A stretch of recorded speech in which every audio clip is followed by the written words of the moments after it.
Vous avez peut-être déjà rencontré quelqu'un qui vous semble distant, qui n'exprime pas ses émotions et qui vous tient à distance, qui évite toute forme d'intimité. Et pourtant, vous avez l'impression que cette personne, elle ressent des sentiments qu'elle aimerait pouvoir vous exprimer et elle ne le fait pas. Aujourd'hui, nous allons étudier les personnes qui ont un attachement de type évitant.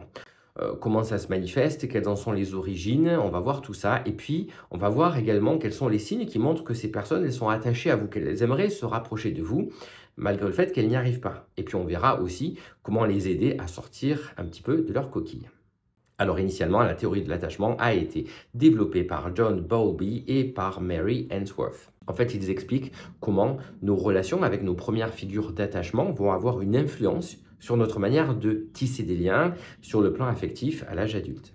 Alors on peut identifier 4 types d'attachement. Le premier, c'est l'attachement de type sécure. La personne a confiance en elle, en l'autre, elle est tout à fait capable d'établir des liens sécurisés, confortables avec l'autre.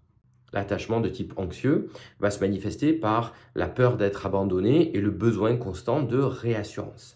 Comme on l'a vu, la personne qui est évitante va avoir du mal avec l'intimité. Elle va avoir du mal à exprimer ses besoins et ses émotions. Elle va fuir toute forme d'intimité.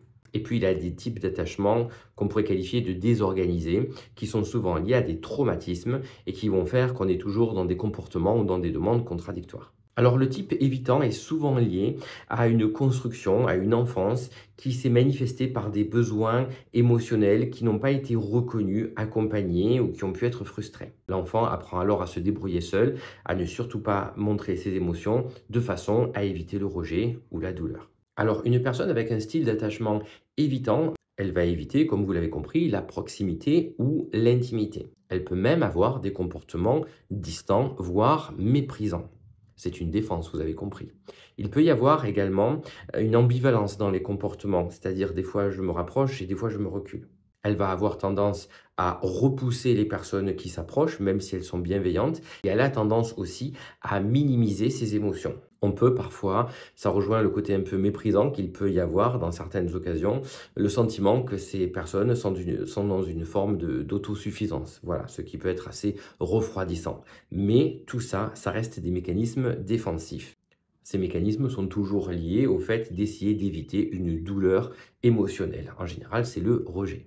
Alors, comment on peut savoir quels sont les signes qui peuvent montrer qu'une personne évitante, malgré tout, a des sentiments pour vous? Cette personne va être quand même constante malgré la distance. Elle va rester proche de vous. Elle va maintenir le lien. Elle va prendre des nouvelles, manifester de l'intérêt, même si elle est un petit peu à distance. Elle reste quand même dans votre paysage. Il va y avoir aussi des petits gestes significatifs. Cette personne va se manifester par le biais d'attention, de détails qu'elle va retenir sur vous. Ça veut dire qu'elle va avoir des attentions qui sont discrètes, mais qui sont sincères à votre égard. Elle peut partager des moments personnels. Elle va pouvoir livrer quelque chose d'elle, un souvenir, un détail. Elle va pas forcément aller au bout, mais elle va initier quelque chose. Voilà, ce sont des tentatives de rapprochement qui comptent énormément pour ces personnes. Elles peuvent manifester des réactions émotionnelles inattendues, comme une crise de jalousie, une émotion forte à laquelle on ne va pas forcément s'attendre, mais qui sous-tend quand même un attachement profond. Et puis elle va manifester des efforts pour maintenir la relation. Malgré les difficultés, elle va essayer de trouver des solutions pour résoudre les conflits et faire en sorte que vous ne soyez pas fâché contre elle ou distant avec elle. Alors c'est difficile d'appréhender ces personnes-là parce que c'est chaud et c'est froid, il y a une distance et dès lors qu'on s'approche, cette personne recule. Alors il y a quand même des méthodes pour arriver à casser un petit peu cette coquille. D'abord, c'est toujours de créer un environnement sécurisant. C'est-à-dire qu'on va montrer de la compréhension, de la patience, on ne va jamais être frontal ni brusquer la personne.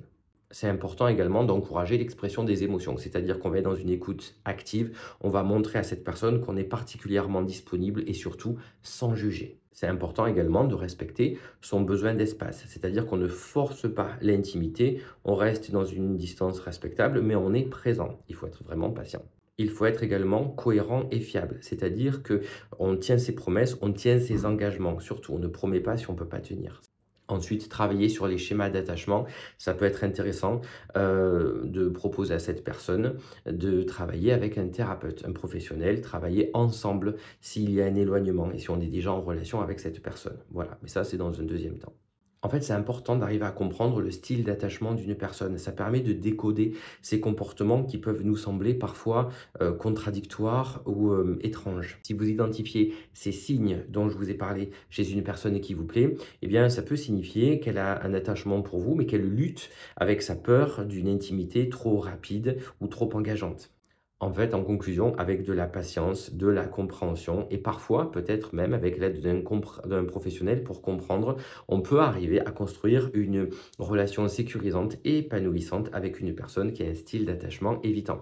Mais si on se reconnaît soi-même dans ce style d'attachement, c'est important d'y travailler dessus pour arriver à surmonter eh bien, ces blocages, ces peurs et arriver à comprendre ce qui se joue là derrière. Voilà. C'était la petite vidéo du jour. J'espère qu'elle vous a plu. N'hésitez pas à vous abonner, à activer la cloche et à liker. Et on se verra dans de prochaines vidéos pour d'autres contenus. Allez, je vous dis à très vite. Salut!